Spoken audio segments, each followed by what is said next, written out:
She lost everything on the night the world celebrated hope, until a stranger with nothing left to lose found her in the cold. Welcome back, my wonderful family and friends.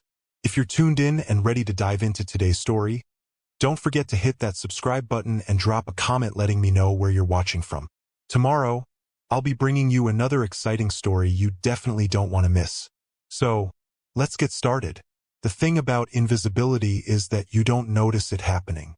It creeps in slowly, like the cold through a cracked window, until one day you realize no one's really looked at you in months, maybe years. Emma Chin knew this truth intimately. Christmas Eve morning arrived the way it always did in the city, early, dark, and unforgiving. Emma sat on the edge of her mattress, the one without a frame that rested directly on the warped wooden floor, and counted coins. Quarters, dimes, nickels. Enough for the bus. Maybe enough for coffee if she skipped lunch. Again, her apartment, if you could call it that, was a single room with a kitchenette that hadn't worked since October and a bathroom she shared with 3 other tenants. The radiator clanked and hissed but produced no heat. She could see her breath. She pulled on her uniform. Black pants worn thin at the knees, a white button-up with a stubborn stain near the collar she tried and failed to remove. Her shoes, once black, had faded to a tired gray. The sole of the left one was separating, flapping slightly when she walked. She'd glued it twice already. 28 years old, and this was her life. Emma tied her dark hair back, avoiding the mirror. Mirrors had a way of reflecting more than just your face. They showed you the accumulation of every bad decision, every missed opportunity, every moment you'd been too tired to fight back. The diner was a 40-minute bus ride through neighborhoods that got progressively nicer, reminding her with every block that she was traveling away from where she belonged. She pressed her forehead against the cold window and watched the city wake up. Families, decorations, people who had somewhere to be, someone to be with. She had work. She had rent due. She had nothing else. Across the city, 35 floors above the streets Emma would soon walk, Daniel Mercer stood in front of floor-to-ceiling windows and felt absolutely nothing. His penthouse was a study in minimalism. Clean lines, expensive furniture no one ever sat on, art he'd purchased because his designer said it was important. Everything in its place. Everything perfectly curated. Everything empty. The city stretched out below him, twinkling with Christmas lights, and he wondered, distantly, if other people actually felt the things they claimed to feel during the holidays. Joy, warmth, connection. He felt like he was watching life through soundproof glass. Mr. Mercer? His assistant's voice crackled through the intercom. The car will be ready in 30 minutes for the Williams Foundation Gala. Another gala. Another room full of people who wanted something from him. Another night of handshakes and hollow conversations about quarterly projections and market disruptions. Acknowledged, he said flatly. Daniel moved through his morning routine with mechanical precision. Shower, suit, charcoal, tailored, armor. Coffee he didn't taste. He checked his reflection not out of vanity but out of habit, making sure the mask was in place. Successful, controlled, untouchable, 35 years old, and he'd built an empire.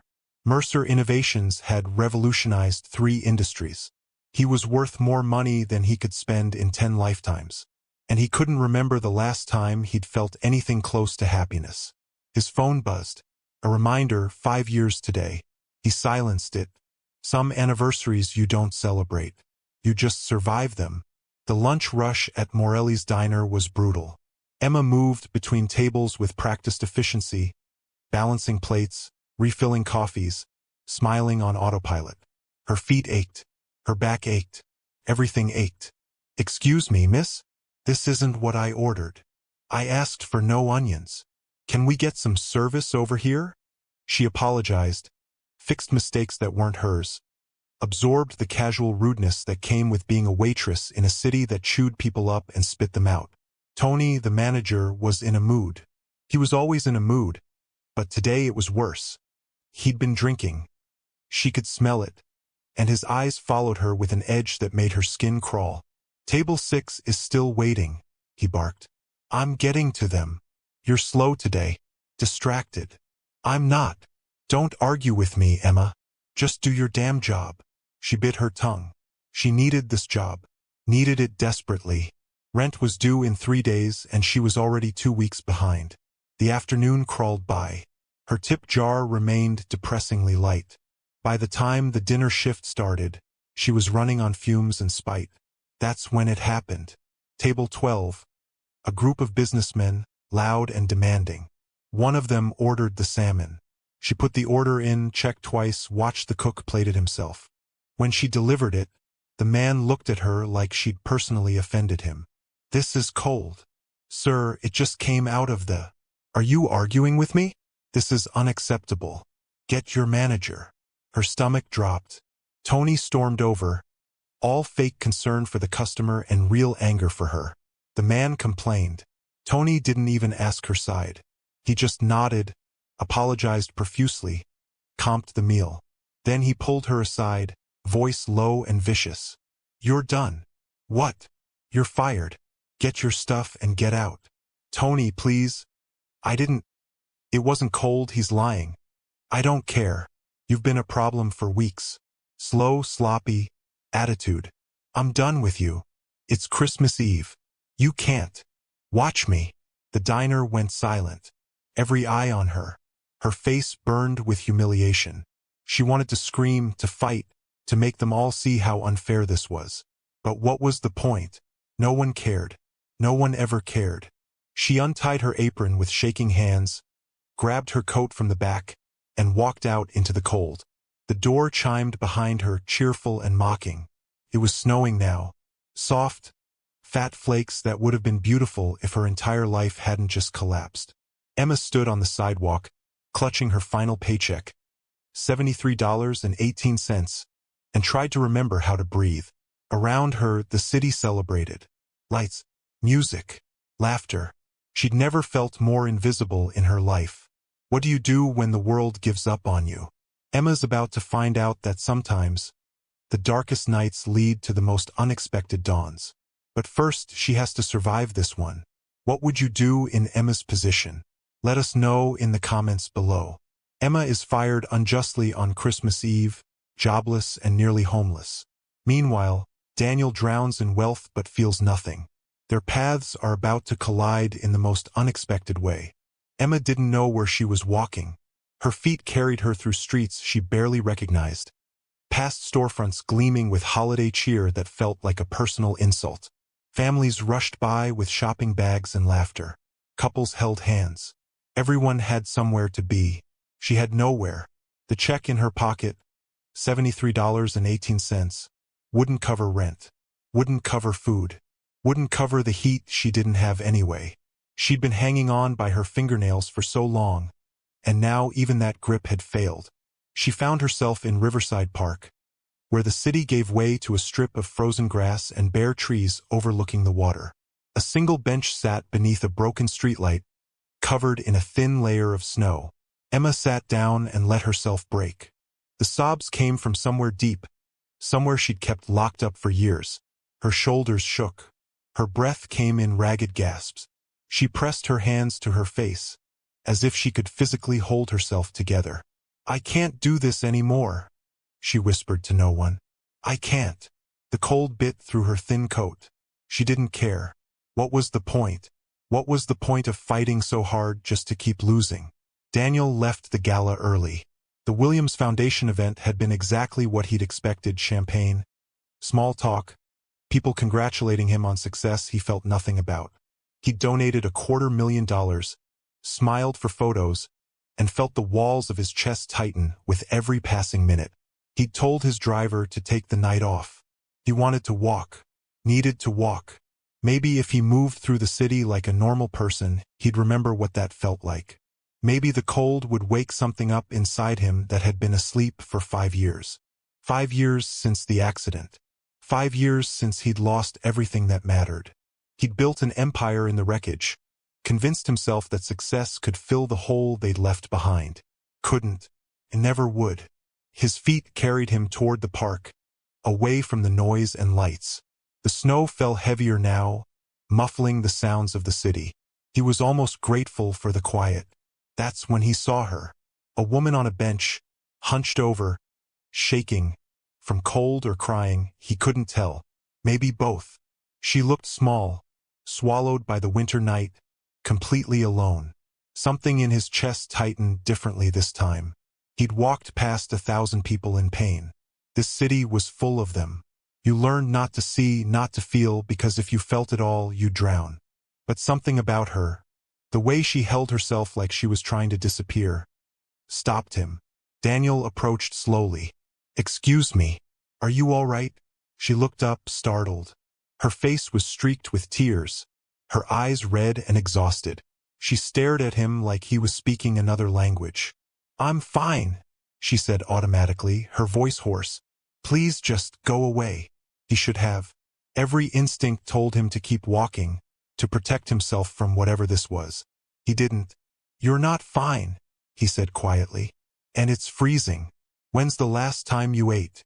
She laughed, sharp and bitter. "What are you, some kind of savior complex billionaire? Let me guess. You want to throw money at me and feel good about yourself?" The accuracy of it startled him. He almost smiled. "No," he said.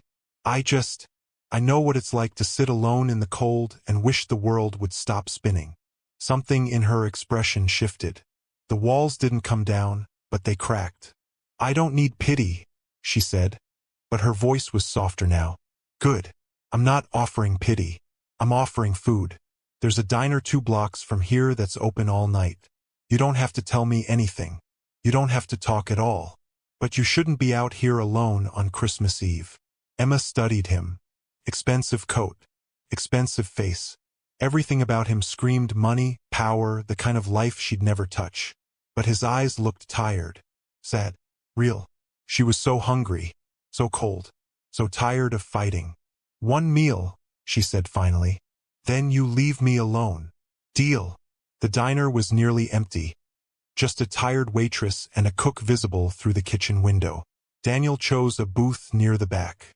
Emma slid in across from him, still wary, still ready to run. He ordered coffee and pie for both of them without asking.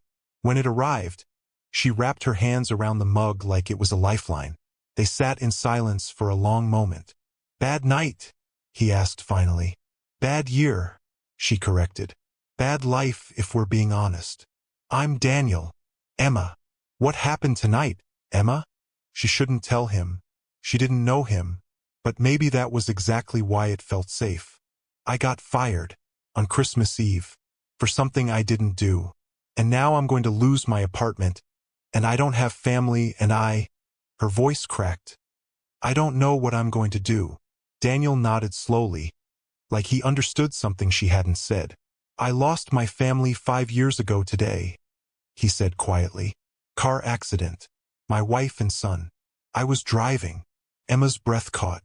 She looked at him, really looked, and saw the weight he carried, the same exhaustion she felt. "I'm sorry," she whispered. "Me too." They drank their coffee, ate their pie, and in the warm glow of the diner, 2 broken people sat across from each other and felt, for the first time in a long time, a little less alone. When Daniel finally walked her to the nearest shelter and made sure she got inside safely, he pressed a business card into her hand. "If you need anything," he said, "call me." She looked at the card, Mercer Innovations, CEO, and almost laughed. "Why would you help me?" He met her eyes, and for a moment, the mask slipped entirely. "Because tonight, you helped me remember I'm still human." Then he was gone, disappearing into the snow.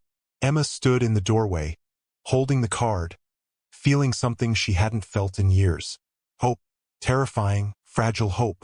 Daniel just offered a lifeline to a stranger. But will Emma's pride let her take it? And what happens when 2 people who've lost everything find something worth holding on to? Drop a comment. Would you have trusted Daniel in Emma's position? Cliffhanger. Emma and Daniel share a vulnerable moment that cracks both their walls. He's given her his card, but will she call? And can either of them afford to hope again? Emma didn't know where she was walking. Her feet carried her through streets she barely recognized, past storefronts gleaming with holiday cheer that felt like a personal insult.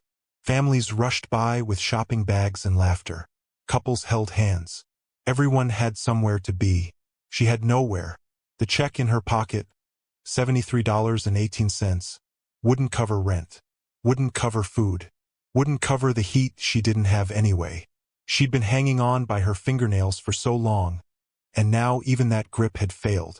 She found herself in Riverside Park, where the city gave way to a strip of frozen grass and bare trees overlooking the water. A single bench sat beneath a broken streetlight, covered in a thin layer of snow. Emma sat down and let herself break. The sobs came from somewhere deep, somewhere she'd kept locked up for years. Her shoulders shook. Her breath came in ragged gasps. She pressed her hands to her face, as if she could physically hold herself together. "I can't do this anymore," she whispered to no one. "I can't." The cold bit through her thin coat. She didn't care. What was the point? What was the point of fighting so hard just to keep losing? Daniel left the gala early. The Williams Foundation event had been exactly what he'd expected: champagne, small talk, people congratulating him on success he felt nothing about. He'd donated $250,000, smiled for photos, and felt the walls of his chest tighten with every passing minute. He'd told his driver to take the night off. He wanted to walk, needed to walk. Maybe if he moved through the city like a normal person, he'd remember what that felt like. Maybe the cold would wake something up inside him that had been asleep for 5 years. 5 years since the accident. 5 years since he'd lost everything that mattered. He'd built an empire in the wreckage, convinced himself that success could fill the hole they'd left behind. Couldn't. It never would. His feet carried him toward the park, away from the noise and lights.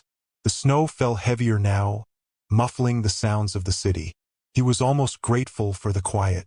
That's when he saw her. A woman on a bench, hunched over, shaking. From cold or crying, he couldn't tell. Maybe both. She looked small, swallowed by the winter night, completely alone. Something in his chest tightened differently this time. He'd walked past 1,000 people in pain. This city was full of them. You learned not to see, not to feel, because if you felt it all, you'd drown. But something about her, the way she held herself like she was trying to disappear, stopped him. Daniel approached slowly.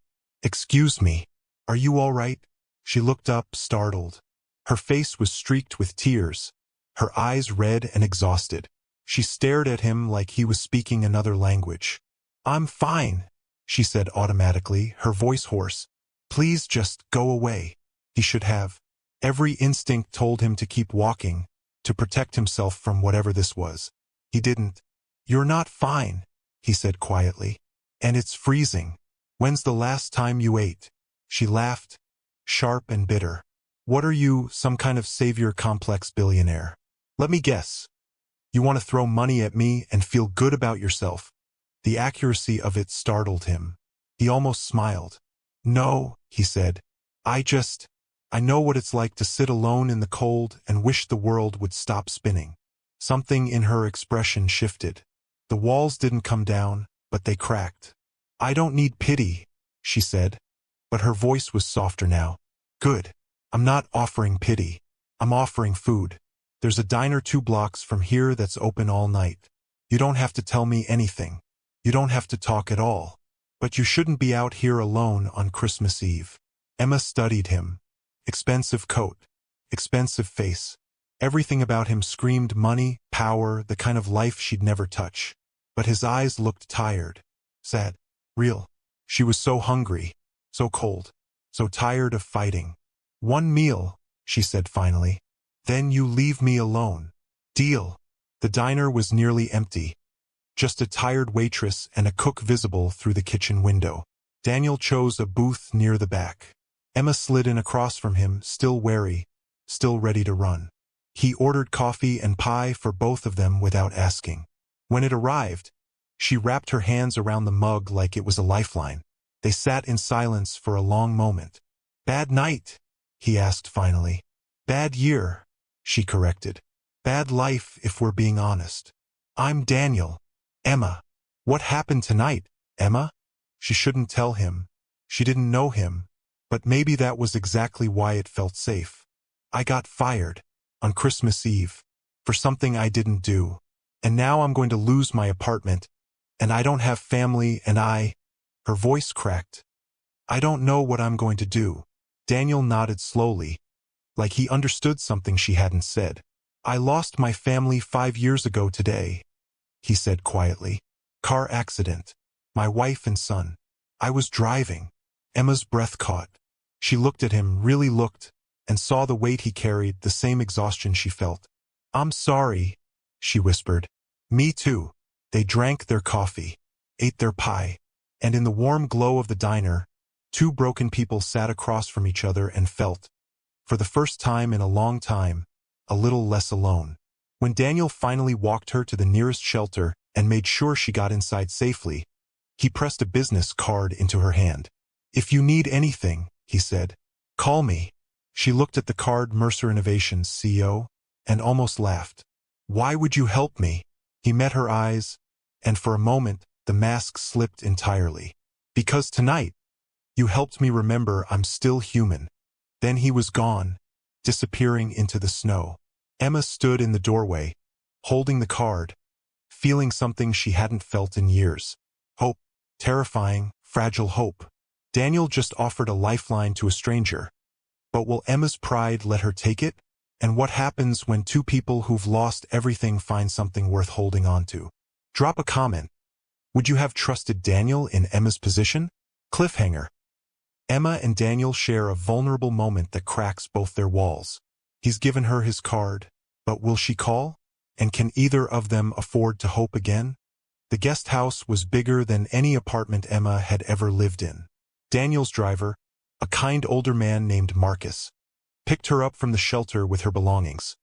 One duffel bag containing everything she owned. The drive to Daniel's estate took 40 minutes, each mile taking her further from the city and deeper into a world she'd only seen in magazines. When they pulled through the iron gates, Emma's breath caught. The main house was modern glass and stone, perched on a hillside overlooking the water. The guest house sat 50 yards away, connected by a stone path lined with small lights. It looked like something from an architecture magazine. Mr. Mercer is in meetings until this evening, Marcus said gently, clearly sensing her discomfort. He said to make yourself at home. There's food in the kitchen, fresh linens in the bedroom. Anything you need, just call the main house. Emma nodded, not trusting her voice. Inside, the guest house was both beautiful and impersonal. Clean lines, neutral colors, expensive furniture that looked like no one had ever sat on it. The kitchen was stocked with groceries. The bathroom had fluffy towels and toiletries still in packaging. It was perfect. It was sterile. Felt like a hotel. Emma set her duffel bag down and stood in the middle of the living room, suddenly overwhelmed.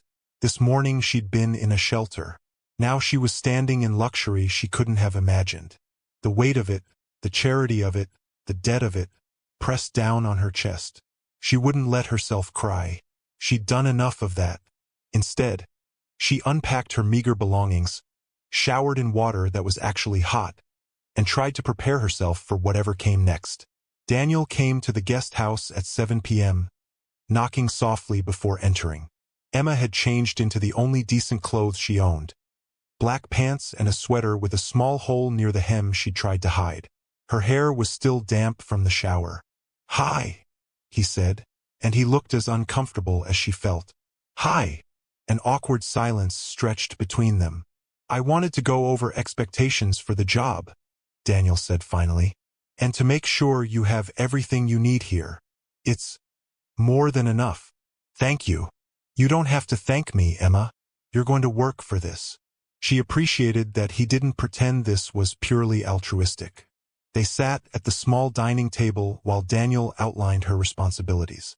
Executive assistant meant managing his schedule, handling correspondence, coordinating with department heads, preparing briefs for meetings. It was a real job, demanding and complex. "I won't lie to you," Daniel said. "It's going to be intense. I work long hours. I expect precision. But I also don't believe in micromanaging. If you have questions, ask. If you have ideas, share them. I hired you because you're sharp, not because I want someone who just says yes to everything." "How do you know I'm sharp?" "You met me once. You survived on your own in this city for how long? 12 years. Since I was 16. Exactly. That takes intelligence, resilience, and resourcefulness. Those are the qualities I need. He paused. The qualities I respect. Emma studied him across the table. In the soft light of the guest house, he looked less like an untouchable billionaire and more like a tired man trying to do something right. Why are you really doing this? She asked quietly. Daniel was silent for a long moment. Because 5 years ago I lost everything that mattered. And I spent those 5 years building an empire thinking it would fill the hole they left. Didn't. I've been numb, going through motions. Then I met you, and for the first time in 5 years, I felt something. Even if it was just recognition, that I'm not the only one barely holding on. The honesty of it stole her breath. I'm not a charity case, she said, but there was less bite in it now. I know, and I'm not a savior. I'm just someone who's tired of being alone in a crowded world. Emma nodded slowly. Okay, then let's make this work. Professionally. Professionally, Daniel agreed. But as he stood to leave, he paused at the door. Emma, you're safe here. I want you to know that. Whatever you need, whatever boundaries you have, they'll be respected. Thank you, she whispered. After he left, Emma sat in the silence of the guest house and felt the first real exhale she'd had in years. The next 2 weeks fell into a rhythm that surprised them both. Emma threw herself into the work with fierce determination. She arrived at the main house at 7 a.m., stayed until 8 or 9 p.m., and proved herself indispensable within days. She reorganized Daniel's chaotic schedule, streamlined communication with his executive team, and caught errors in contracts that would have cost the company millions. Daniel watched her work with quiet amazement. She was brilliant, quick, thorough, unafraid to challenge him when she thought he was wrong. You can't schedule 3 major presentations in one day, she said one morning, marking through his calendar with a red pen. You'll be exhausted and ineffective by the 3rd one. I'm moving 2 of them. Emma, those meetings have been set for weeks, and they'll be set for different weeks now. Trust me. He did, and she was right. They fell into a pattern of late-night work sessions in his office, surrounded by papers and coffee cups. The conversations started professional but gradually became more personal. Why did you drop out of high school? Daniel asked one night around 10 p.m. Emma looked up from the brief she was editing. My foster family kicked me out when I turned 16. I had to work full-time to survive. School became impossible. Did you ever want to go back? Every day. Her voice was soft. I wanted to go to college, study literature, maybe become a teacher. But wanting and having aren't the same thing. Daniel nodded. I wanted to be an architect, design buildings that made people feel something. Instead, I designed software that makes companies more efficient. Why did you change? Because my father told me architecture was a hobby, not a career, and I was too afraid to disappoint him. They shared a look of understanding, 2 people who'd let life beat the dreams out of them. It's not too late, you know, Emma said, to want things again. Isn't it? I don't know, but maybe that's what second chances are for. On a Saturday afternoon, Daniel found Emma sitting on the guest house porch, writing in the journal he'd given her. She quickly closed it when she saw him. Sorry, I didn't mean to interrupt, he said. You're not. I was just thinking. Want company? She hesitated, then nodded. He sat beside her on the steps, and they watched the sun sink toward the water. The silence between them had become comfortable, no longer weighted with suspicion. Can I ask you something? Emma said finally. What were their names? Your wife and son. Daniel went very still. No one asked about them anymore. Everyone tiptoed around the subject like it was radioactive. Sarah, he said quietly. And Ethan. He was 7. Tell me about them. So he did. He talked about Sarah's laugh, how she'd snort when something was really funny and then get embarrassed about it. He talked about Ethan's obsession with dinosaurs, how he'd memorize facts and recite them at the dinner table with absolute seriousness. He talked about the accident, the icy road, the the truck that ran the red light, the way everything had ended in a moment of screeching metal and shattered glass. "I was driving," Daniel said, his voice breaking. "I should have been more careful. Should have taken a different route. Should have survived," Emma finished gently. "You should have survived. And you did. That's not a crime. It feels like one." "I know." She turned to look at him. "But punishing yourself won't bring them back. And I think they'd want you to live.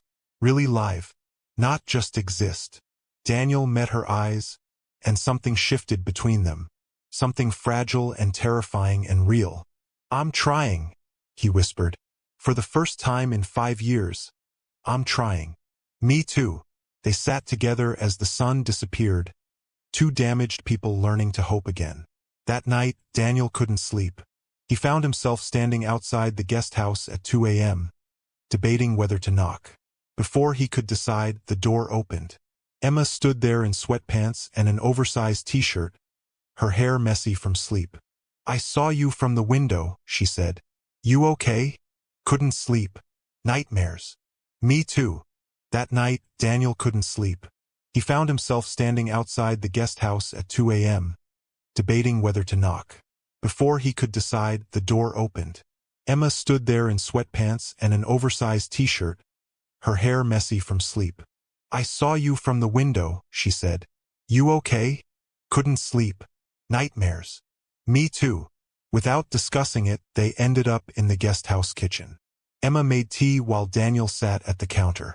They didn't talk much, just existed in the same space, drawing comfort from not being alone. "This is weird, right?" Emma said finally. "This whole situation? Extremely weird," Daniel agreed. "But also, not terrible?" "Not terrible at all." Emma smiled, and it was the first real smile he'd seen from her. Transformed her entire face. "Good night, Daniel." "Good night, Emma." As he walked back to the main house, Daniel realized something that both thrilled and terrified him. He was starting to feel again. And it was because of her. They're letting their walls down piece by piece. But healing isn't linear, and neither is trust. As Daniel and Emma grow closer, the question becomes, are they building something real, or just two lonely people clinging to each other in the dark? What do you think? Can two broken people actually fix each other? Share your thoughts below. Daniel and Emma's professional relationship is becoming something deeper. Late nights, shared vulnerabilities, and moments of genuine connection are pulling them together, but both are still haunted by their pasts. The fragile trust they're building is about to be tested in ways neither expects. 3 weeks into the job, Emma made a mistake. It was small.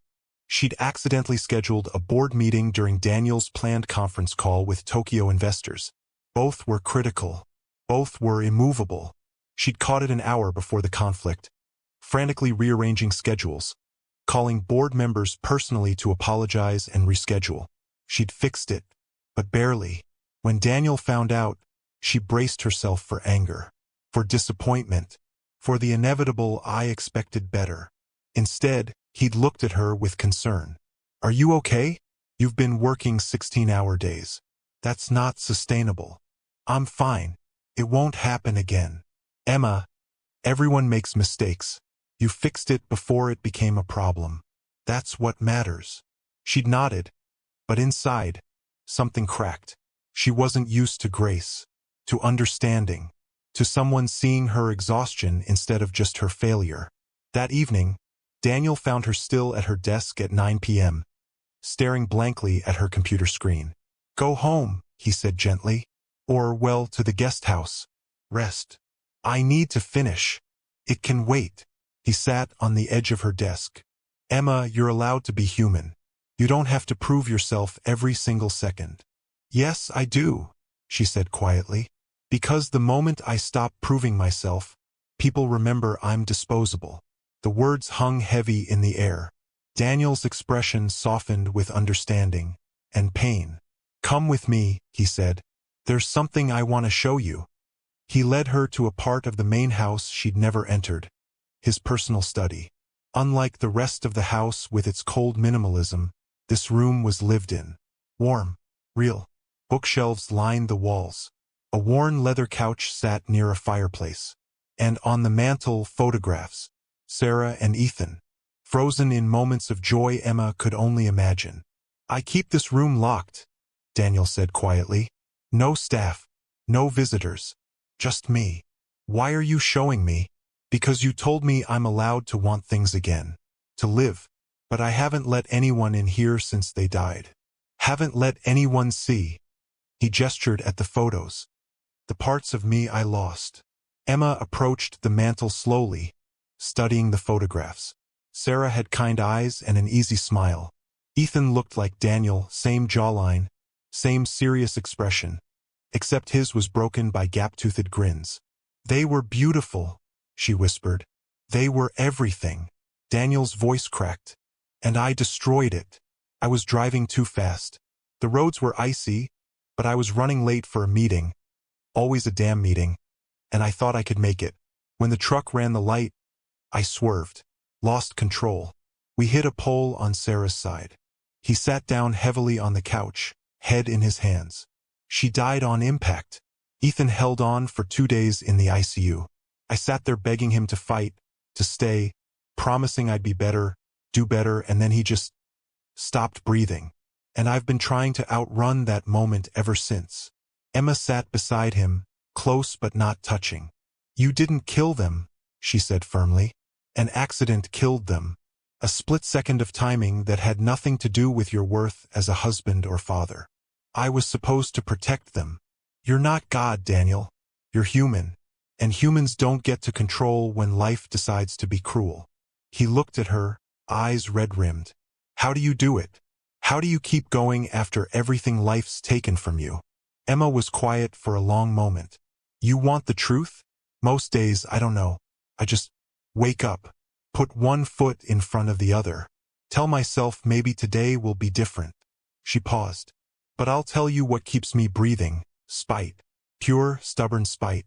Because everyone who ever abandoned me, everyone who told me I'd amount to nothing, everyone who treated me like I was invisible, I refuse to prove them right." "That's not spite," Daniel said softly. "That's survival. That's strength. Maybe. Or maybe I'm just too broken to know the difference." Emma stood and walked to the bookshelves, running her fingers along the spines. Then she stopped, pulling out a worn photo album. "May I?" Daniel nodded. She opened it carefully. Inside were pictures documenting a life, wedding photos, vacation snapshots, first days of school. A family that had been whole and happy. On the last page there was a drawing in crayon.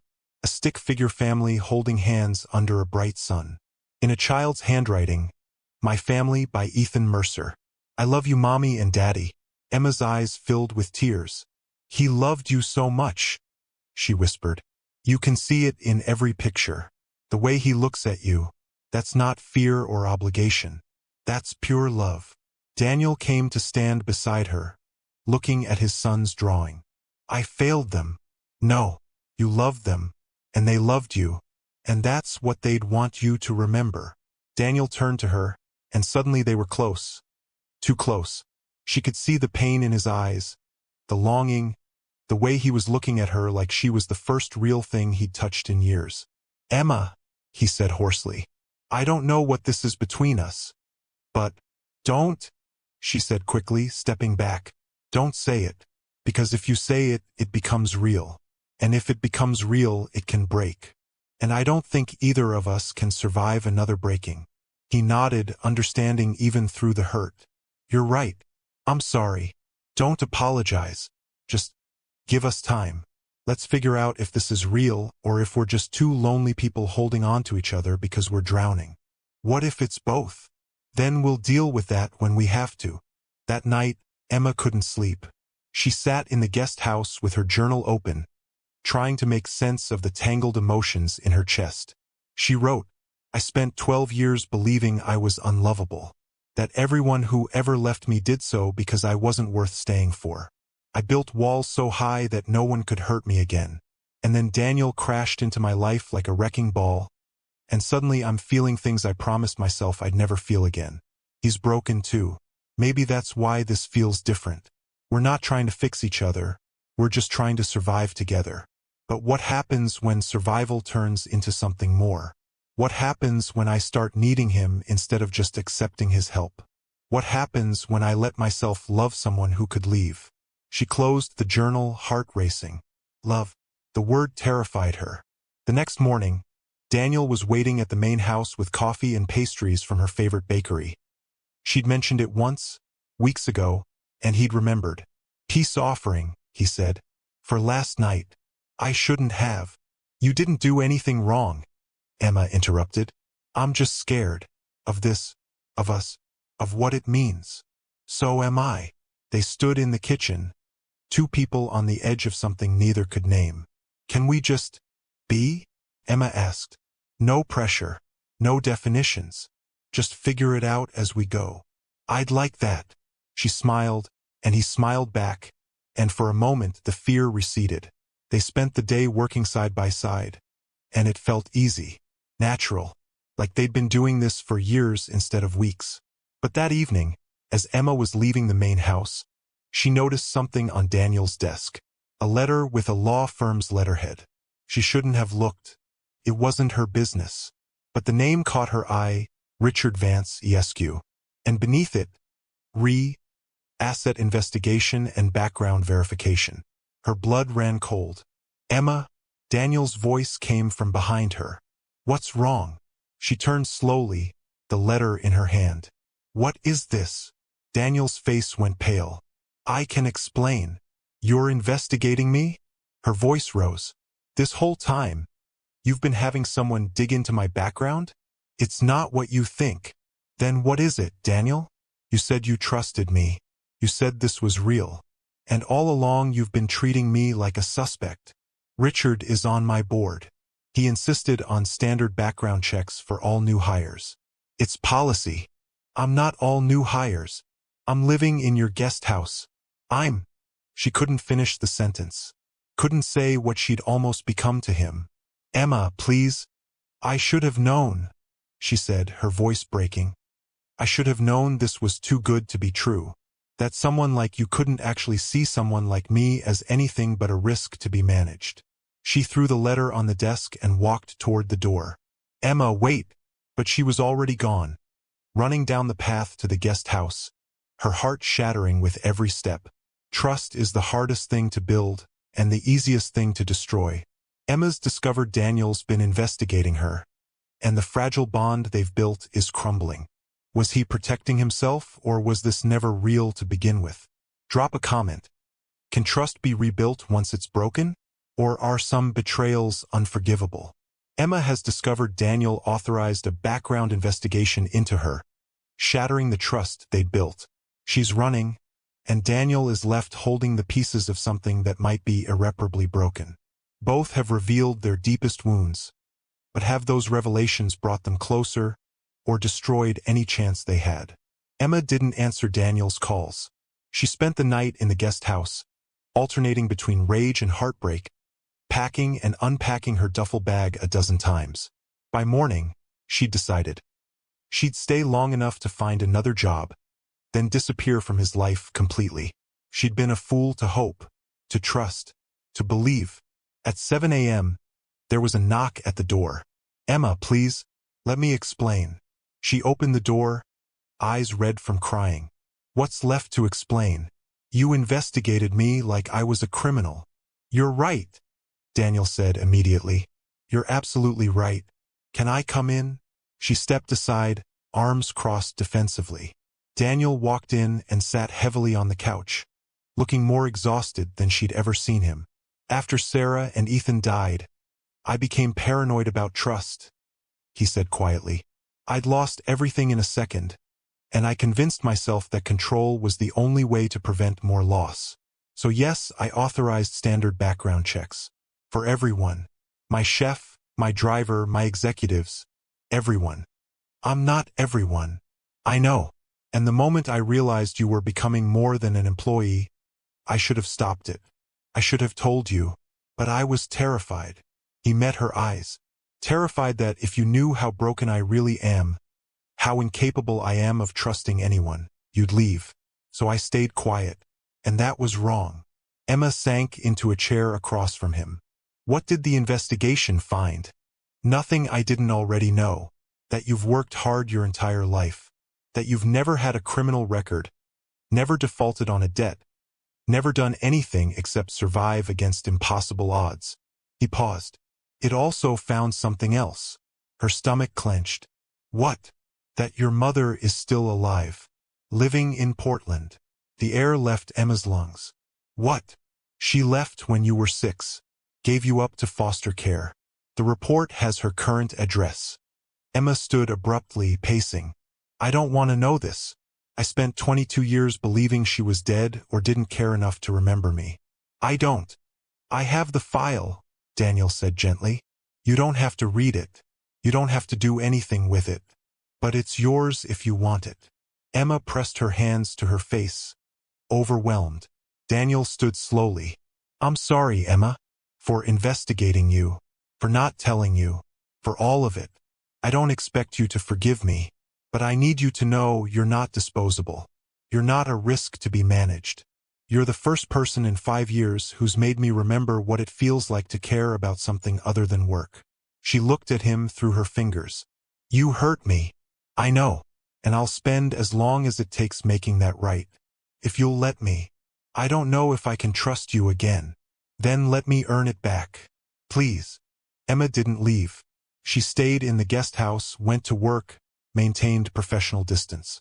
But the easy warmth between them had frozen over. Daniel didn't push. He simply showed up, bringing her coffee without asking, handling tasks to lighten her workload, respecting her space while making it clear he wasn't giving up. 3 days after their confrontation, Emma found a gift box on her desk. Inside was a leather journal. Expensive, beautiful, with her initials embossed on the cover. And a note. For the stories you'll write when you're ready to dream again. No investigation. No strings. Just a gift from someone who believes in you. D. Emma traced the initials with her finger, feeling her walls crack just slightly. That weekend, Daniel did something unexpected. He knocked on the guest house door Saturday morning with nervous energy. I want to show you something, he said. Will you come with me? Just a few hours. If you hate it, I'll bring you right back. Emma hesitated, then nodded. They drove for an hour into the countryside, neither speaking much. Finally, they pulled up to a small community center in a town Emma had never heard of. What is this? She asked. Come inside. The community center was bustling with activity. Children laughing, volunteers setting up tables. A banner read, Annual Christmas Gift Drive, Second Chances Foundation. I started this 5 years ago, Daniel said quietly. After the accident, I needed to do something that mattered. We provide gifts, clothes, and school supplies to kids in foster care. Make sure they have something special for Christmas. Emma's throat tightened. You never mentioned this. I don't do it for recognition.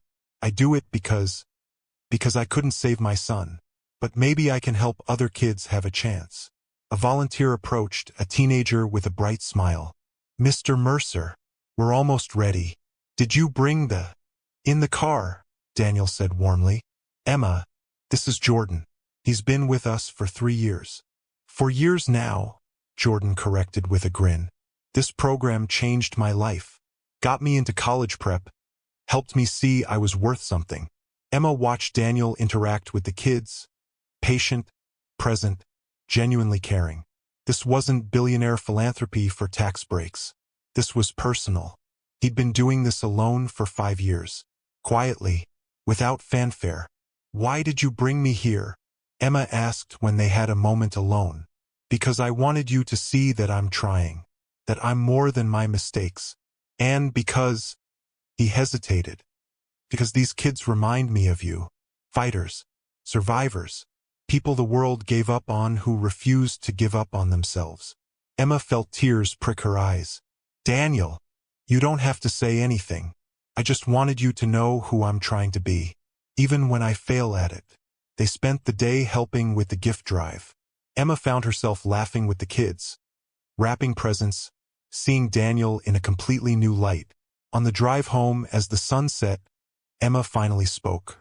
I was 6 when my mom left, she said quietly. I remember that morning. She made me breakfast, pancakes with chocolate chips. She brushed my hair. She told me she loved me.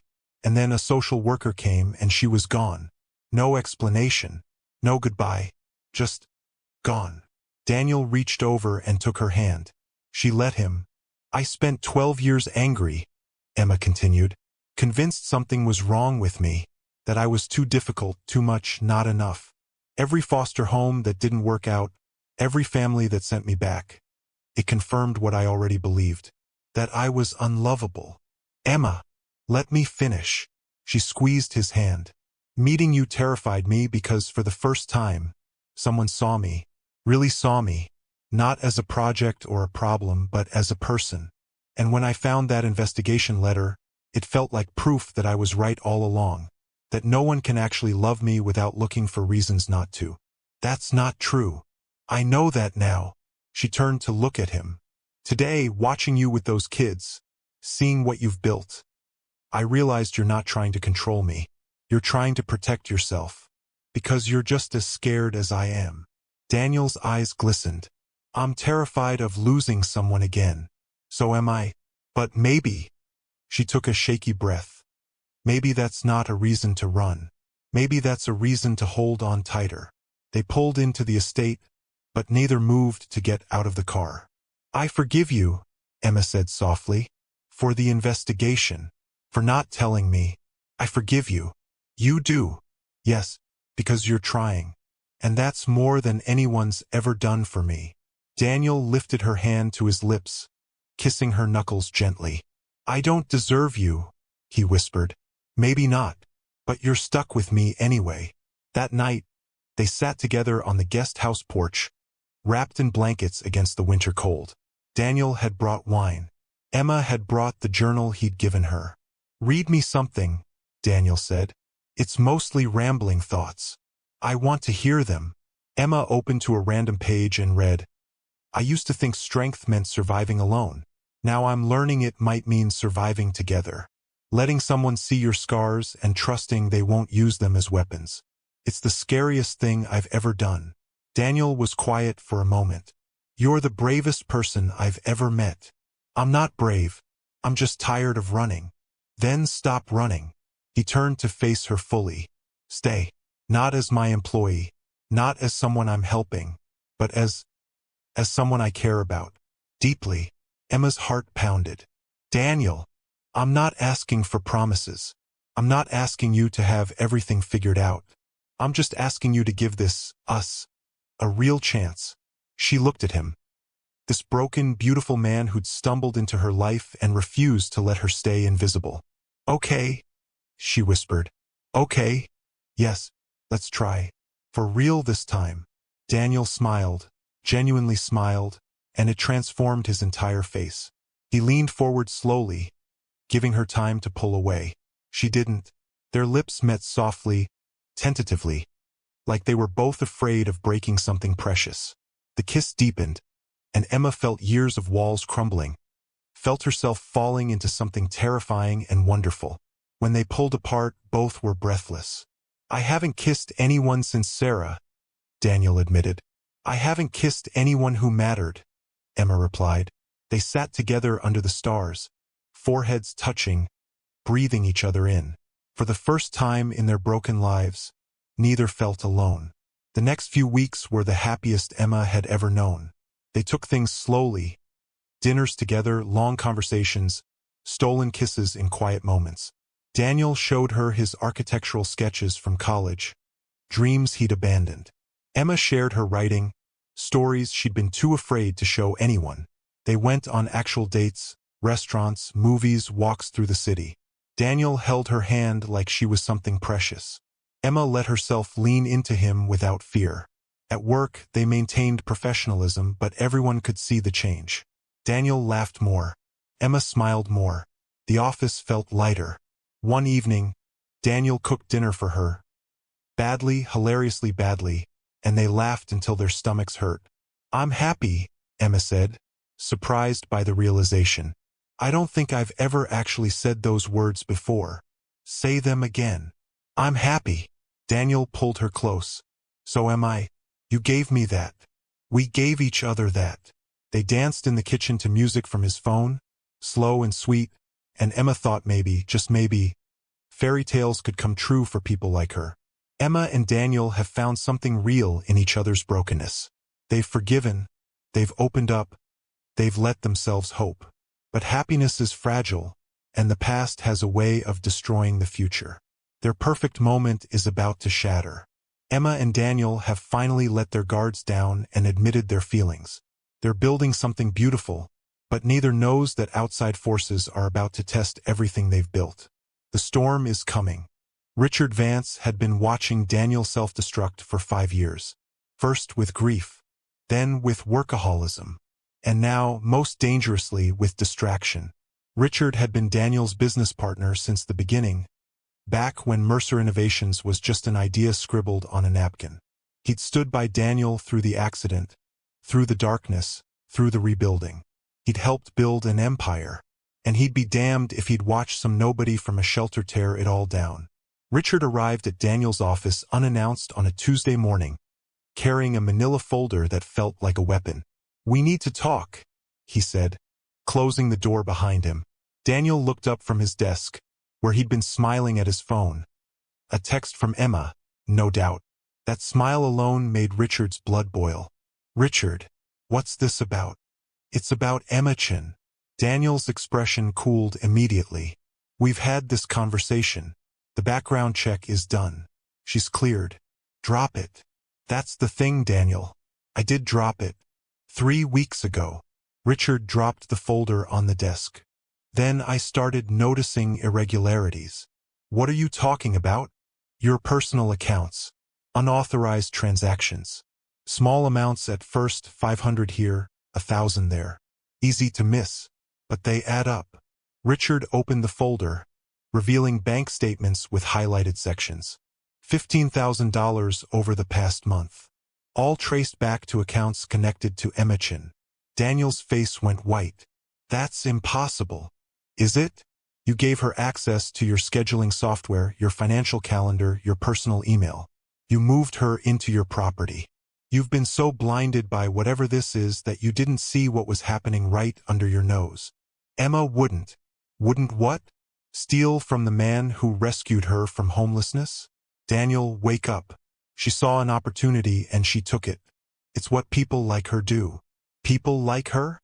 Daniel's voice was dangerously quiet. "People with nothing to lose. People who've spent their whole lives taking whatever they can get." Richard leaned forward. "I know you care about her. I know you want to believe she's different. But the numbers don't lie." Daniel stared at the bank statements, his mind racing.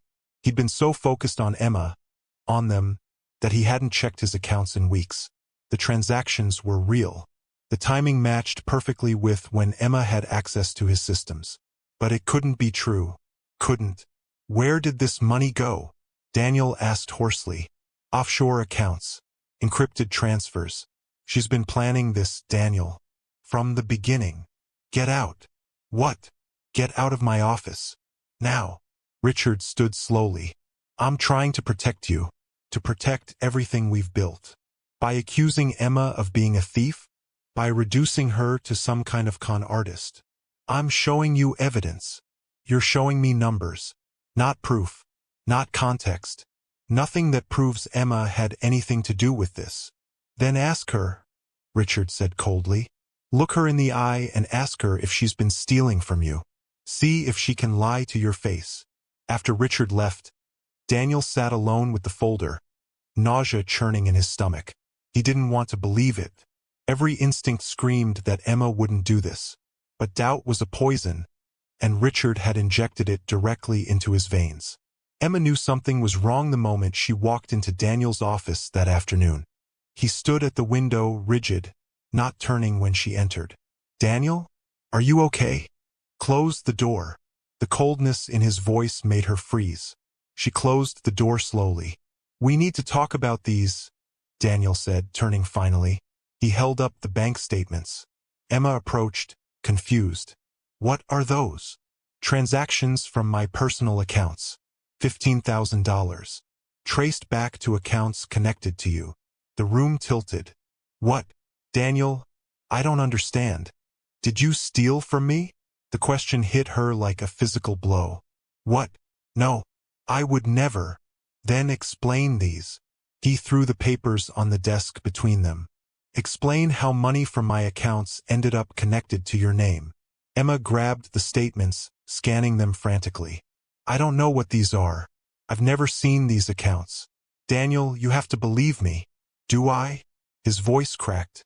Because Richard laid out a pretty convincing case. Access, opportunity, motive. You had all of it. Richard? This is coming from Richard. Emma's voice rose. The same man who tried to get you to fire me from day one? The same man who's been circling you like a vulture? And you believe him over me? I believe the evidence. What evidence? Some bank statements that conveniently appear the moment we get close? Daniel, open your eyes. He's setting me up. Why would he do that? Because he's losing control of you. Because for the first time in 5 years, you're not letting him puppet you around. Because I'm a threat to whatever power he has over you. Daniel shook his head. You're paranoid. I'm right. And you're too scared to see it because it's easier to believe I betrayed you than to admit you might actually love me. The word hung in the air between them. Love, raw and exposed. Don't, Daniel said quietly. Don't make this about that. It is about that. You're terrified of being vulnerable. So the second someone gives you an excuse to run, you take it. Emma's voice broke. I opened up to you. I trusted you. I let you see every broken part of me. And the first time it gets hard, you throw me away like everyone else did. That's not what I'm doing. Then what are you doing, Daniel? Because from where I'm standing, you've already decided I'm guilty. You've already decided I'm exactly what people like Richard think I am. Trash from the streets who was stupid enough to think she deserved better. Emma, I thought you saw me, she whispered, tears streaming down her face. I thought you were different, but you're just like everyone else. The moment things get complicated, the moment you have to choose between comfort and faith, you choose comfort. Daniel's hands shook. I lost everything once because I trusted the wrong people, made the wrong choices. I can't go through that again. So you'd rather lose everything because you refuse to trust the right person? Emma laughed bitterly. You know what? Maybe Richard's right. Maybe people like me don't belong in your world. We're too messy, too damaged, too real. I never said that. You didn't have to. It's written all over your face. She pulled off the badge that gave her access to the building and set it on his desk. I quit. I'll be out of the guest house by tonight. Emma, wait. No. You wait. You wait and see what happens when you push away everyone who actually gives a damn about you. You wait and see how that empire feels when you're sitting in it alone. Her voice dropped to a whisper. I loved you, despite every instinct telling me not to. I loved you, and you threw it away over numbers on a page. She turned and walked toward the door. Emma, please. She paused, hand on the doorknob, but didn't turn around. For what it's worth, she said quietly, I hope you find whatever you're looking for.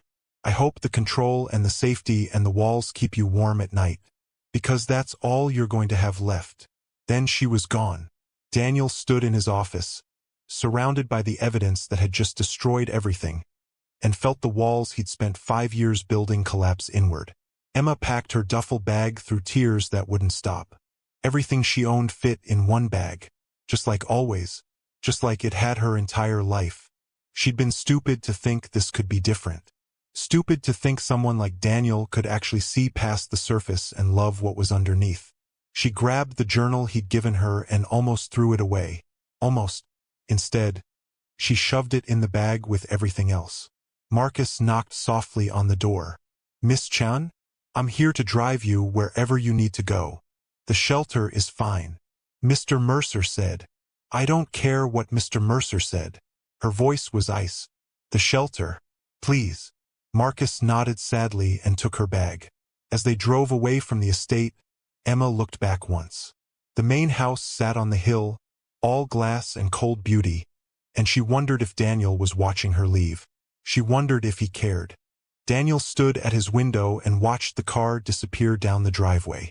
Every instinct screamed at him to run after her, to fix this, to believe her, but doubt had its claws in deep.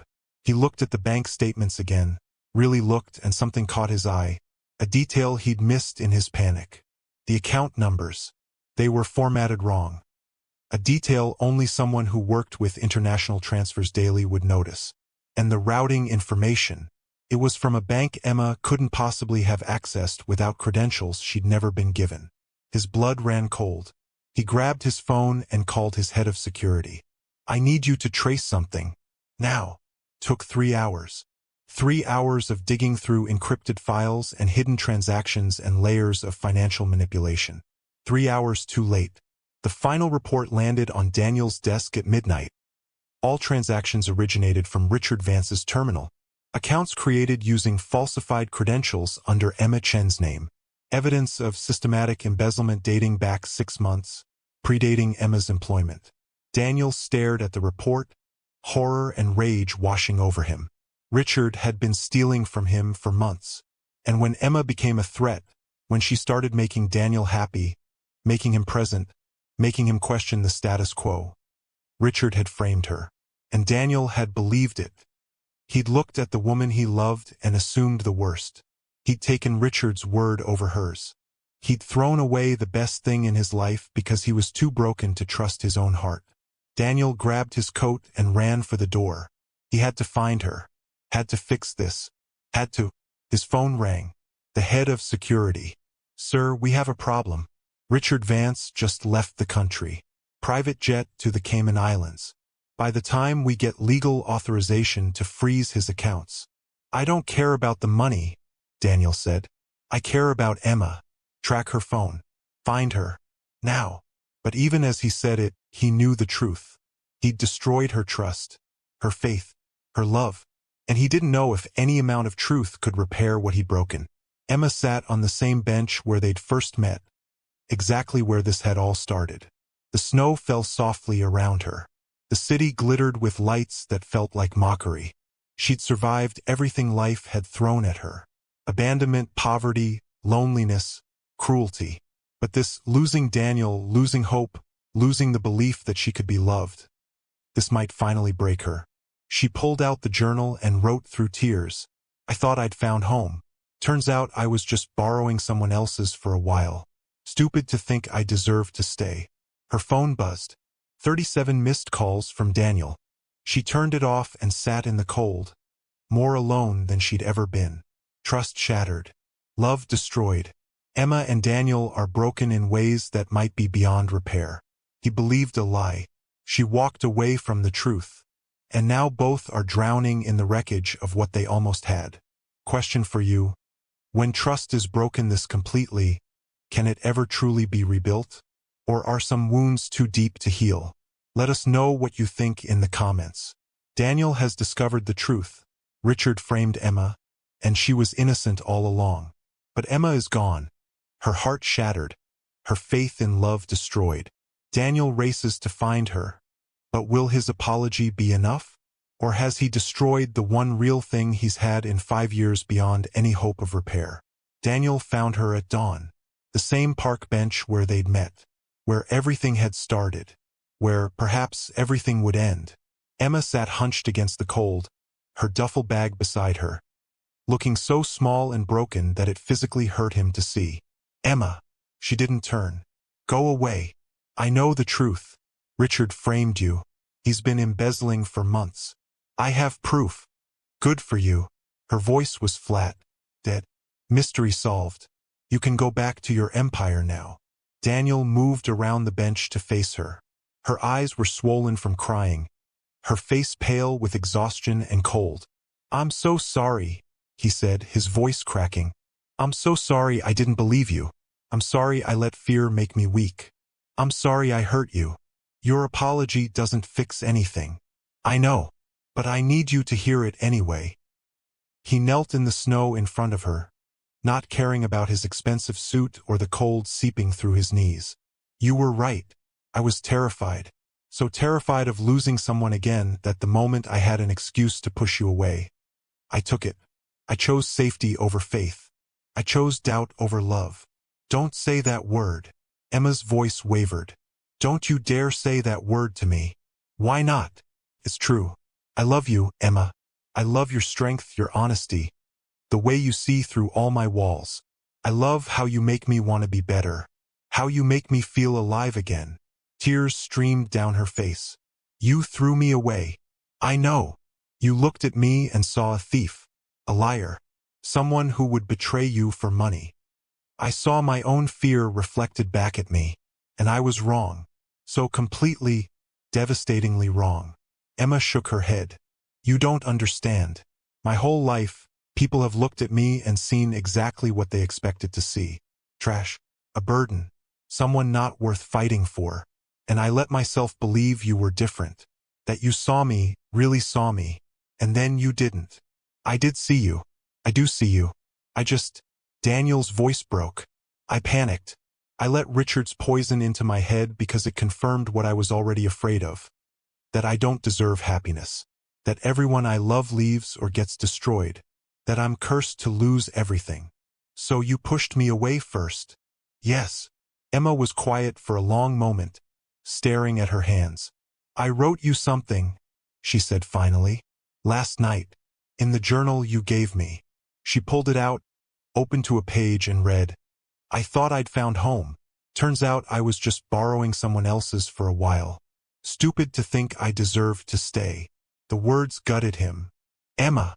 I'm tired, Daniel. She looked at him finally, and the exhaustion in her eyes was soul deep. I'm tired of fighting, tired of hoping, tired of believing things can be different when they never are. Maybe this is just who we are. Two broken people who tried to fix each other and failed. We didn't fail. I failed. I failed you. And what happens the next time you get scared? The next time someone plants doubt? What happens when your fear is bigger than your faith in us? I'll fight it. I'll choose you. Every time, I'll choose you. You didn't this time. The truth of it hung between them, brutal and undeniable. Daniel stood slowly, snow clinging to his knees. You're right. I didn't. And I can't take that back. I can't erase the hurt I caused. But I can promise you this. If you give me another chance, I will spend every day proving that I see you, that I choose you, that I love you. Promises are easy, Daniel. Then let me show you. Not with words, with actions, with time. He held out his hand. Come back. Not to the guest house. Not as my employee. Come back as my equal. My partner. The person I want to build a life with. Emma stared at his hand like it was a trap. I don't know if I can trust you again. I know. And I'll earn it back. However long it takes. What if I can never fully trust you again? What if every time things get hard? I wonder if you're going to choose fear over me. Then we'll work through it. Together. Because that's what love is. Not perfect. Not easy. But worth fighting for. Emma sat in silence, her heart at war with itself. Part of her wanted to take his hand, to forgive him, to believe in second chances. But another part, the part that had been abandoned and betrayed and broken too many times, screamed at her to run, to protect herself, to never let anyone close enough to hurt her again. I need time, she said finally. Daniel's face fell, but he nodded. How much time? I don't know. I need to figure out if I can do this. If I'm strong enough to risk my heart again. Where will you go? I don't know that either. Daniel reached into his coat and pulled out an envelope. This is yours. Severance pay plus 3 months' salary. I'm not trying to buy forgiveness. I'm giving you what you earned. And there's something else. He pulled out another envelope, this one smaller. The information about your mother. Her address in Portland. I know you didn't want it before, but maybe now you need it. Emma took both envelopes with shaking hands. Why are you doing this? Because I love you, and whether you come back to me or not, you deserve to have choices, to have answers, to have the freedom to build whatever life you want. She looked at him, really looked, and saw the truth in his eyes. He meant it. All of it. I do love you, she whispered. That's what makes this so hard. I love you, and you broke me anyway. I know. And I'll regret that for the rest of my life. Emma stood, picking up her duffel bag. I need to go. Can I at least drive you somewhere? Give you a phone that works? She almost said no. Pride almost won. But she was so tired. Okay. They drove in silence to a small motel on the edge of the city. Daniel paid for 2 weeks up front, ignoring Emma's protests. At the door to her room, he handed her a new phone, already activated. My number's programmed in, he said quietly. If you need anything at all, call me. Even if it's just to yell at me. I deserve it. Emma took the phone. What are you going to do? About Richard. He's gone. Fled the country with millions of dollars of company money. But I don't care about that. I care about making sure you're okay. I'm not okay. I don't know if I'll ever be okay again. Then I'll wait. However long it takes. Emma nodded, tears threatening again. Goodbye, Daniel. Not goodbye. Just see you later. She closed the door between them, and Daniel stood in the hallway, listening to her cry on the other side. He wanted to break down the door, to hold her, to fix everything. But healing couldn't be forced. Trust couldn't be demanded. So he did the hardest thing he'd ever done. He walked away and let her have the space she needed. Emma spent 3 days in the motel room, paralyzed by decision. She'd open the envelope with her mother's address, then close it. She'd pick up the phone to call Daniel, then set it down. She'd pack her bag to leave the city, then unpack it. She was stuck between the life she'd known. Hard, lonely, but safe. And the life she'd glimpsed with Daniel. Terrifying, vulnerable, but full of possibility. On the 4th day, she finally opened the envelope about her mother. Inside was an address, a phone number, and a note from the investigator. Subject has inquired about daughter multiple times over the years through foster care system. Last inquiry, 6 months ago. Note indicated desire to reconnect but fear of rejection. Emma's hands shook. Her mother had been looking for her. Not constantly, maybe not enough, but looking. She picked up the phone and stared at the number Daniel had programmed in. He'd hurt her, betrayed her trust, chosen fear over faith. But he'd also seen her when she was invisible, given her hope when she had none, loved her despite or maybe because of her brokenness. And he'd let her go, given her space, respected her choice. Emma thought about the journal entry she'd written. Stupid to think I deserve to stay. But maybe that was the wrong question. Maybe the question wasn't whether she deserved to stay. Maybe it was whether she was brave enough to let herself be loved. Daniel hadn't slept in 4 days. He went to work, went through the motions, but his mind was always with Emma, wondering where she was, if she was safe, if she'd ever forgive him. His board demanded answers about Richard's embezzlement. His lawyers demanded decisions about prosecution. His executives demanded leadership. He gave them what they needed, but his heart wasn't in it. His heart was in a motel room across the city with a woman who had every reason to hate him. On the 5th night, he sat in his empty penthouse, surrounded by luxury that meant nothing, and finally let himself cry. He'd lost Sarah and Ethan. Now he'd lost Emma. Maybe he was meant to be alone. Maybe that was his punishment for surviving when they didn't. His phone rang. Unknown number. He answered anyway, desperate for distraction. Daniel. Emma's voice. His entire world stopped. Emma, are you okay? Do you need something? I can be there in. Stop. Just stop. Pause. I need to tell you something. Anything. I've been sitting here for 5 days trying to decide if I'm brave enough to do this. To try again.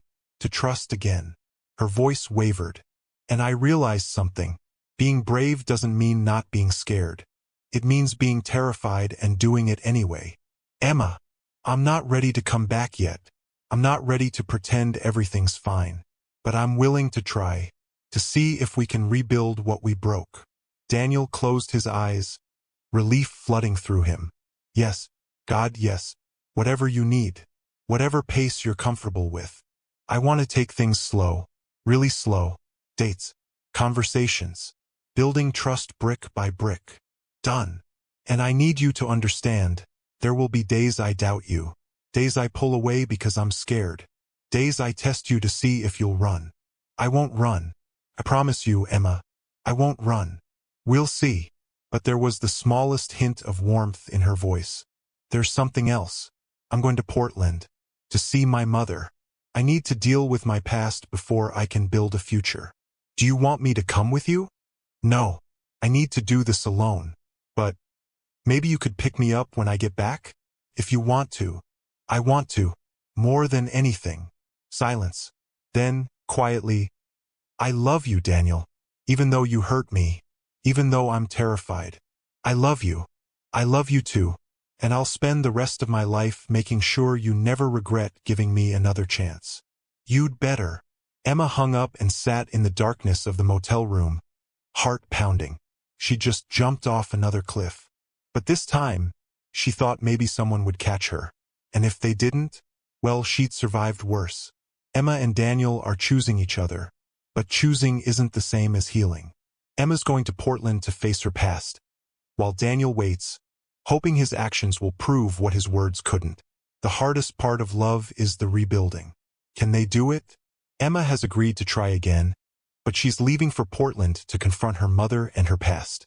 Daniel must wait and prove through patience and action that he's worthy of her trust. Both are choosing vulnerability over safety, but will it be enough to heal what was broken? The bus ride to Portland took 18 hours.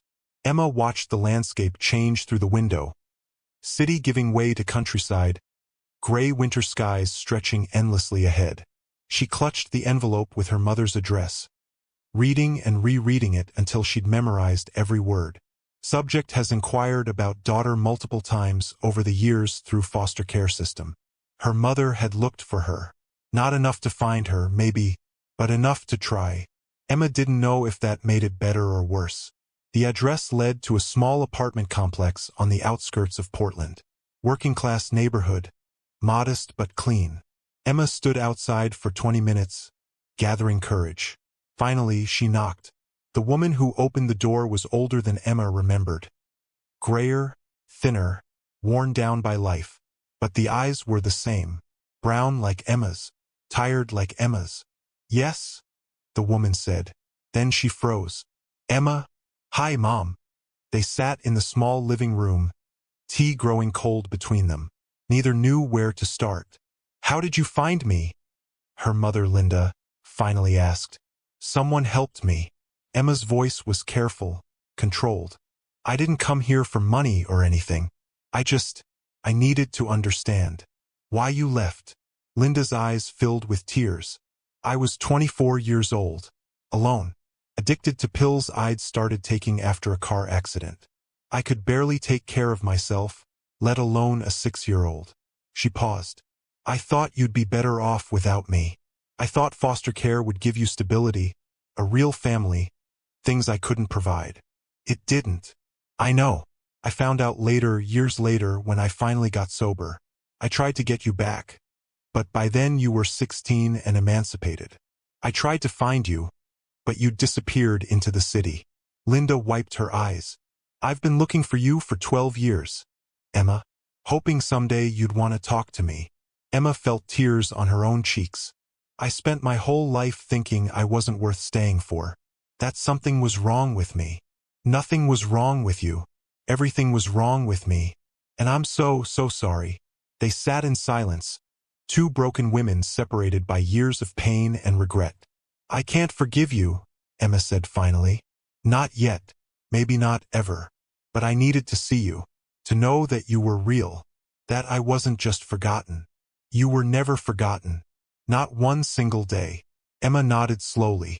I need time to process this, to figure out what, if anything, we can be to each other. I understand, and I'll be here, whenever you're ready. Linda handed Emma a piece of paper with her phone number. No pressure, no expectations. Just, if you ever want to talk, I'm here.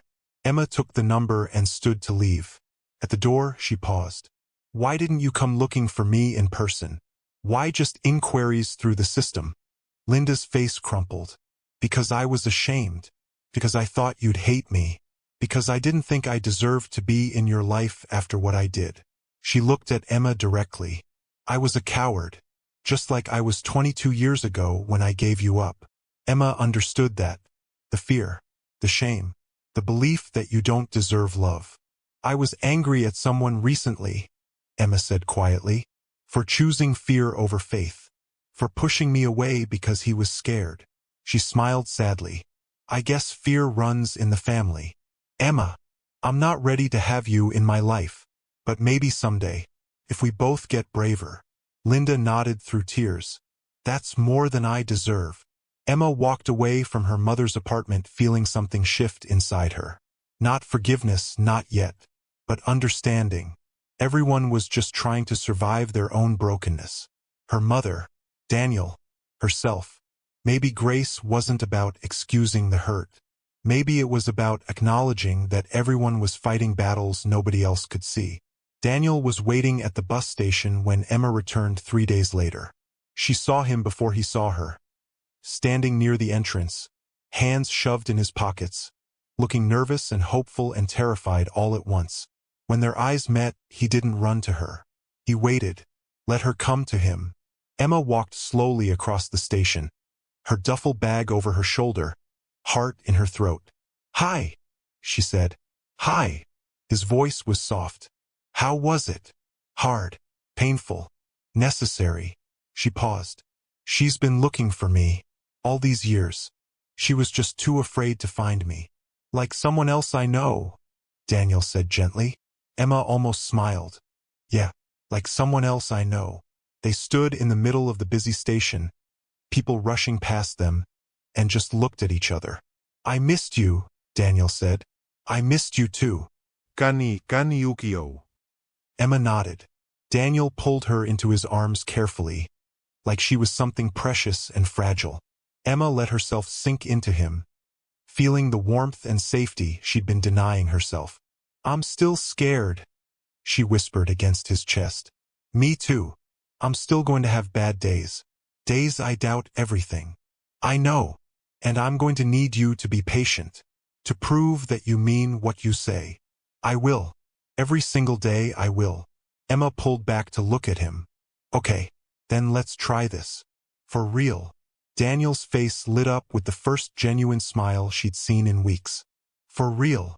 They didn't rush back into what they'd been. Daniel took her to dinner, a small Italian place, nothing fancy. They talked about Portland, about her mother, about the complicated feelings that came with reconciliation that might never fully happen. I'm proud of you, Daniel said, for facing that, for being brave enough to look at your past. I learned from someone stubborn, Emma replied with a small smile. Over the next few weeks, they rebuilt slowly. Coffee dates, long walks, conversations that stretched late into the night.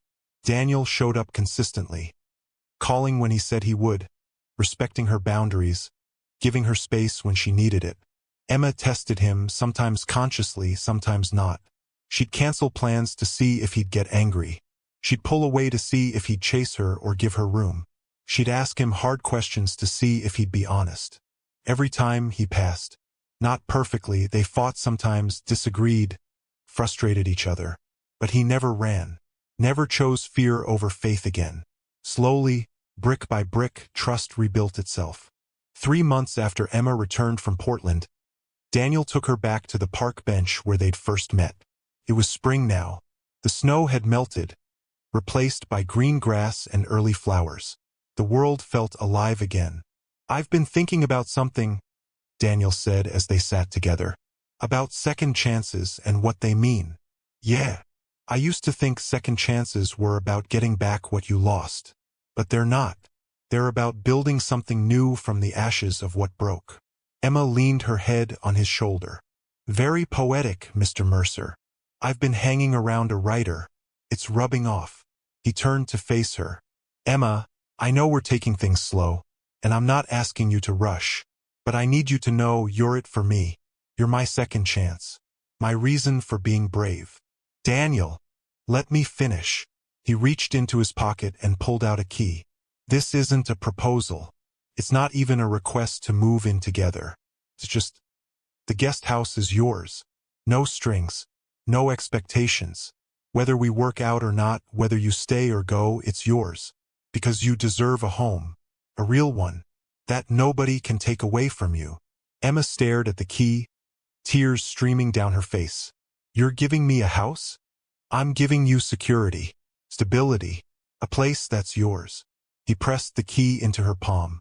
You spent your whole life being disposable. I want you to know you're not. You never were. Emma threw her arms around him, sobbing. I love you. God. I love you so much.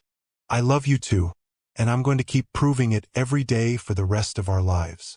They held each other on the bench where two broken people had first found each other, and felt the pieces finally clicking into place. Emma stood in the community center, surrounded by children from the Second Chances Foundation. She'd started volunteering there after Daniel had shown her the program, and now she was launching something new, a writing workshop for foster kids. Writing saved me, she told the group of teenagers watching her warily. It gave me a voice when I felt invisible. It gave me power when I felt powerless. And I want to share that with you. After the session, Daniel was waiting outside, leaning against his car with flowers. How'd it go? He asked. Amazing. Terrifying. Perfect. She took the flowers and kissed him.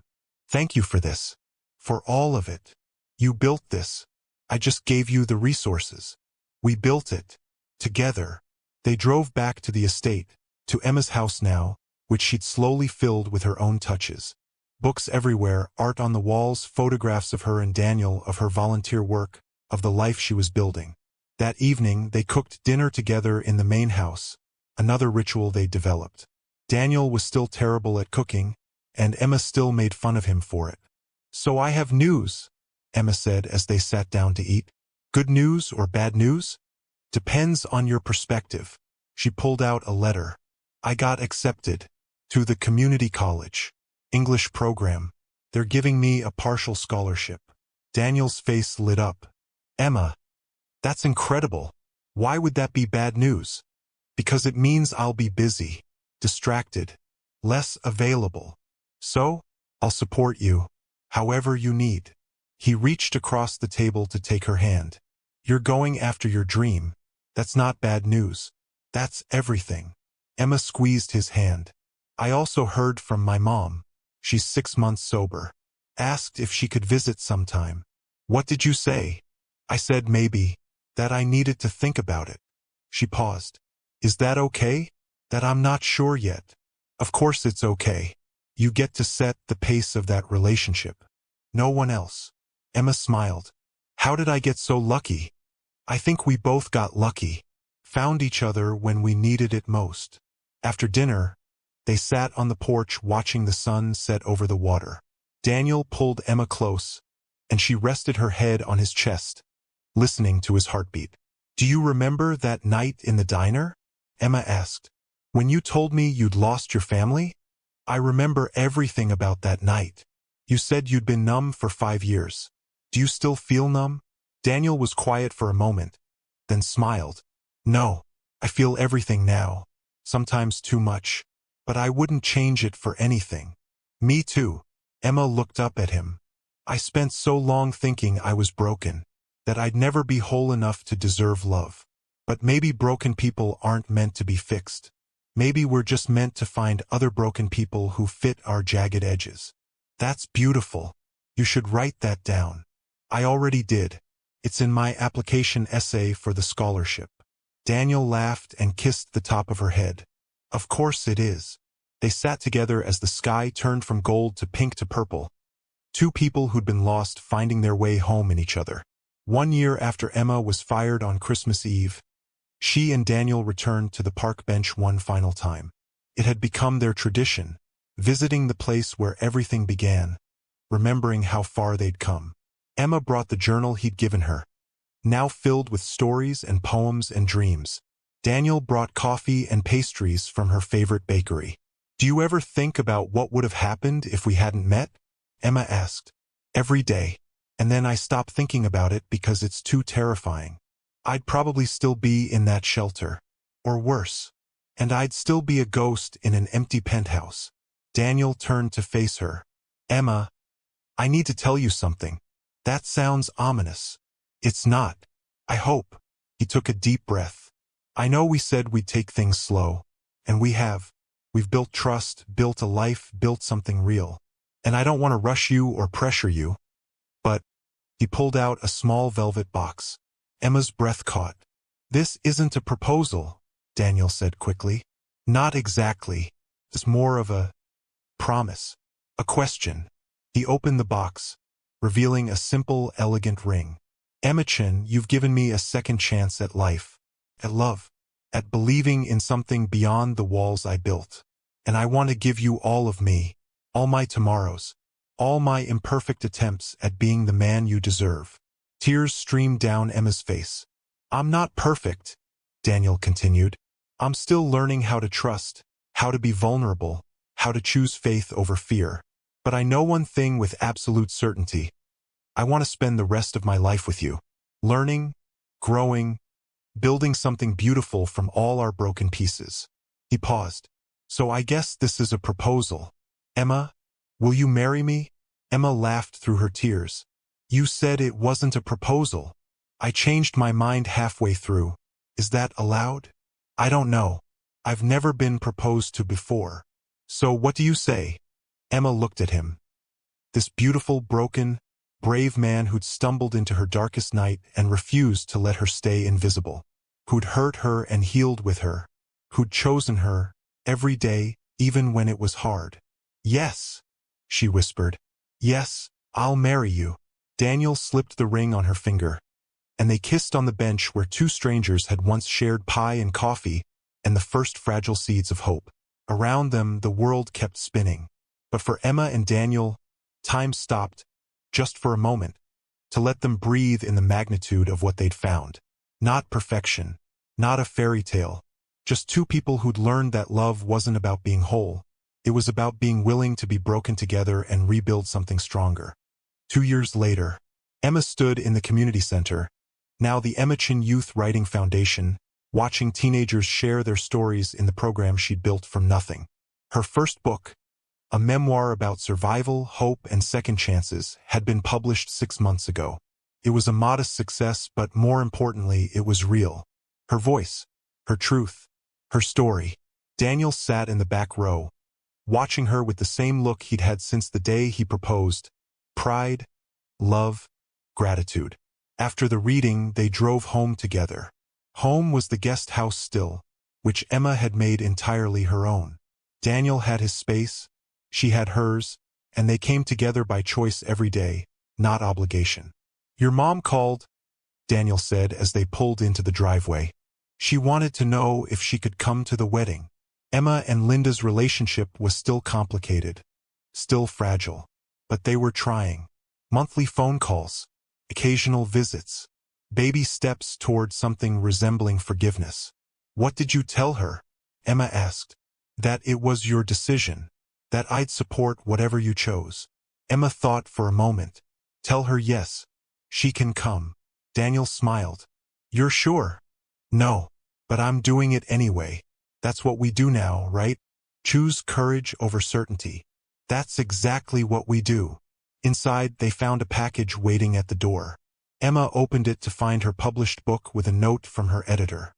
Second printing ordered. Your story is reaching people, Emma. Keep writing. She showed Daniel and he picked her up, spinning her around. I'm so proud of you, he said. We did this together. All of it. No, you did this. I just had the privilege of watching you become who you were always meant to be.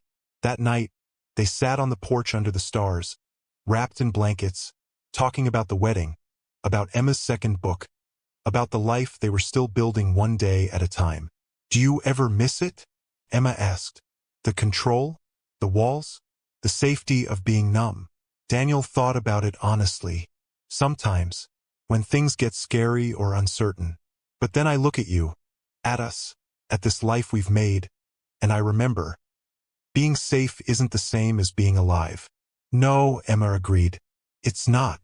She pulled out her journal and wrote. A year ago, I was fired on Christmas Eve and thought my life was over. Tonight, I'm sitting next to the man I love, watching stars appear in a sky that once felt impossibly dark. I've learned that second chances aren't given, they're built. Brick by brick, choice by choice, brave moment by brave moment. And sometimes, the best gift life can give you isn't a rescue.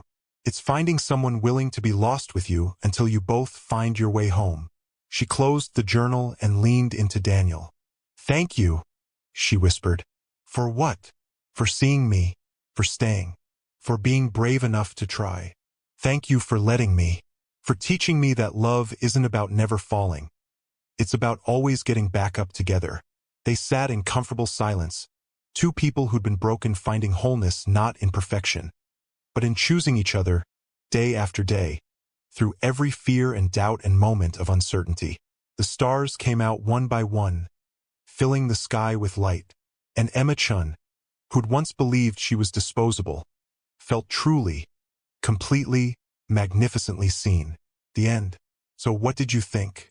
Emma and Daniel found their second chance. Not through a perfect rescue, but through the messy, beautiful work of choosing each other every day. Sometimes the best love stories aren't about being saved.